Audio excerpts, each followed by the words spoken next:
the FBI does really crucial work to keep our nation safe, whether it's stopping criminal organizations or domestic terrorists, protects our nation's secrets, it prevents cyber attacks, keeps our children safe from harm, and a lot more. So this is really sober work with extremely high stakes. And I'm concerned that instead of focusing on the incredibly important mandate to keep Americans safe and to help impartially enforce our laws under your leadership, Director Patel, the FBI has been weaponized to go after Americans who disagree with the president.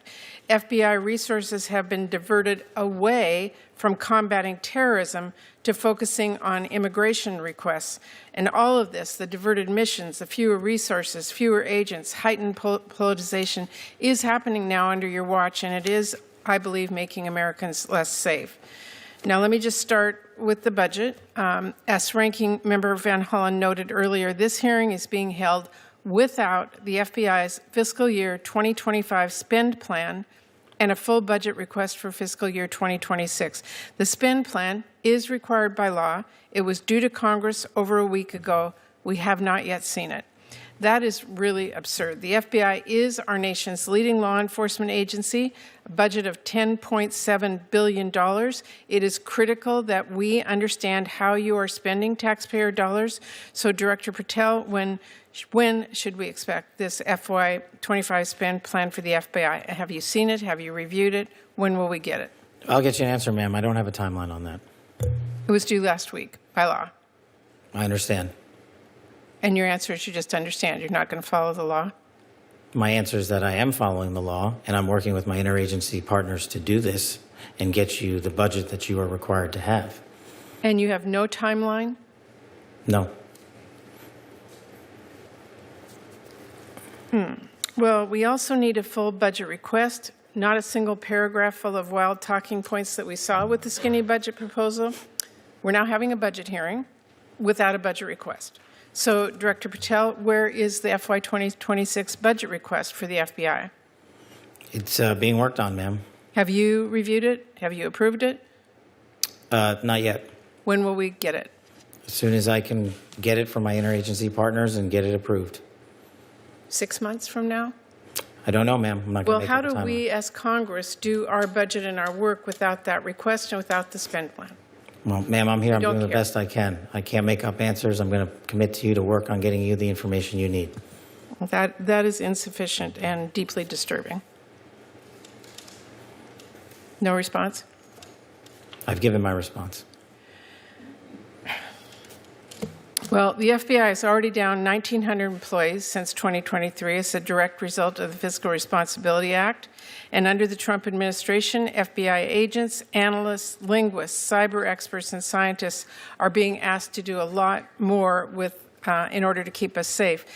Director Patel, we all know that budget cuts will reduce the FBI's ability to counter threats of terrorism, and it will hinder its ability to keep pace with firearm background checks and shutter operations that combat violent crime, drugs, gangs, and transnational organized crime.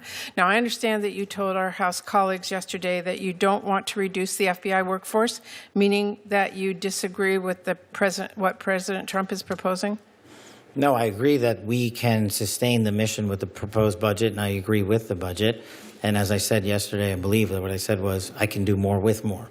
And I gave examples of what more we could do if we were given more. Well, it's different than what you told the House yesterday. So what are you communicating to the President and the White House about what you need? And again, we don't have a budget request from you, so I'm not sure what you're asking us for.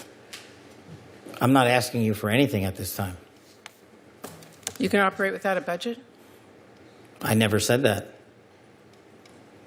Well, this is unprecedented. Okay, well, let me just go to another topic since you're not going to answer that. The FBI partners with state, local, and tribal law enforcement organizations. They provide critical intelligence and operational capabilities to combat violent crime and gangs and terrorist threats, fentanyl trafficking, challenges that our local communities really can't face alone.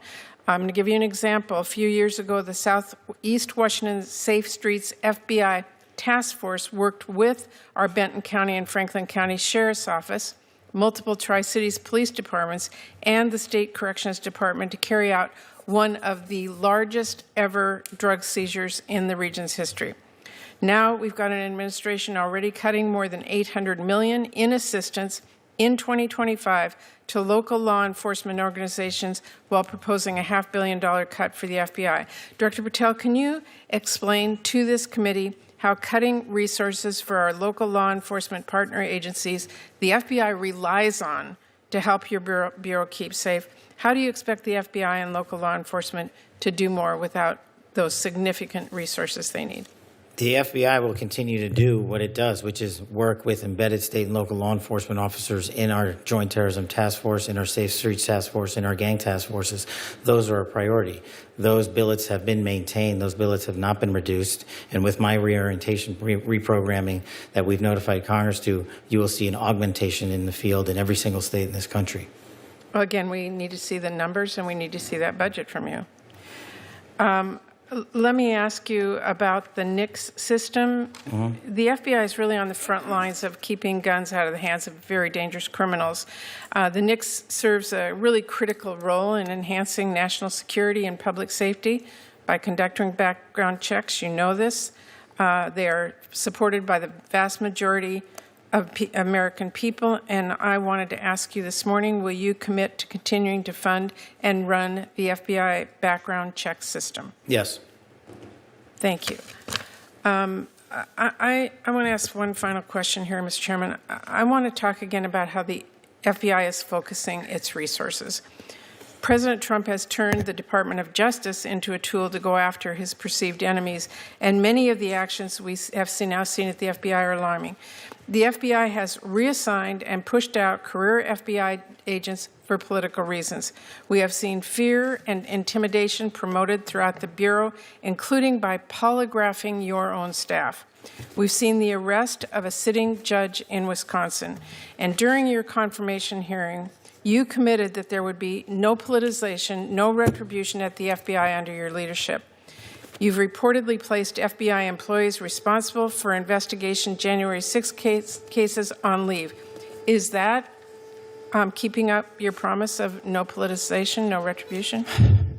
It is, because that's wildly inaccurate. Let me tell you what the FBI has done since I got there. 8,276 federal arrests, to 820 kilograms seized of fentanyl. That's enough to kill 250,000 people, over 3,000 firearms seized, 350 gang cases, 3,000 cases against violent criminals. That's not my question.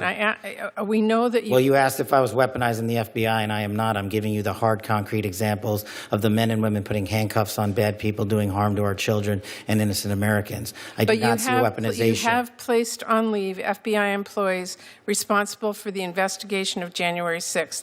That sounds political to me. I have not placed anyone on leave who has not violated their ethical obligation or their oath to the Constitution. So if they were investigating January 6th, you believe they were violating an ethical obligation? Nope. I think the common theme here is you putting words in my mouth, and I'm not going to tolerate it, nor will the men and women of the FBI.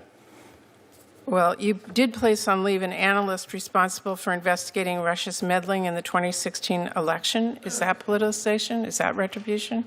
No, not if she broke the law or the ethical guidelines. I don't know which case you're talking about, but that's the standard. And we will hold ourselves inwardly accountable, and we will not be strayed from our mission because people think we are politicizing the Bureau. If you want to talk about someone who was attacked by a weaponized Bureau, you're looking at him. And now he's the director of the FBI, and he's cleaning it up. Well, I would just say to everyone who's listening that the FBI needs to be focused on its mission to keep the entire country safe. It should not be weaponized for partisan political gain. Thank you, We are. Chairman.